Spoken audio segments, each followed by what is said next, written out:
Okay geng, sebenarnya Raya Haji ni ada konsep ada buat promosi certain barang.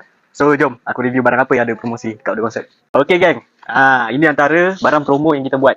Ni sebenarnya lebih kepada combo. Okay, so dengan harga RM385, korang boleh dapat kipas Popular 10 inci, 2 bateri kita bagi, 1 adapter dengan tripod dan juga bag. So senang korang nak carry. Okay, next item. Okay, item seterusnya ini. Ini stove. Kalau korang tak tahu, korang tak payah camping lah. Alright. Ini daripada harga RM50, kita turun jadi RM25. Okay, nak tahu item lagi? Next. Kat sini dulu. Sini. Ni lagi promosi. Kita ada set A, set B. Korang boleh tengok harga dia dekat sini. Ini harga set lah. Lagi murah. Okay, next. Okay, item seterusnya. Ini.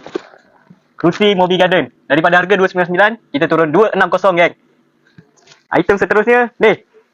Ini towel. Daripada harga RM74.90, kita turun ke RM38 saja. So, korang boleh dapatkan barang-barang ni dekat Audio Concept. Alright.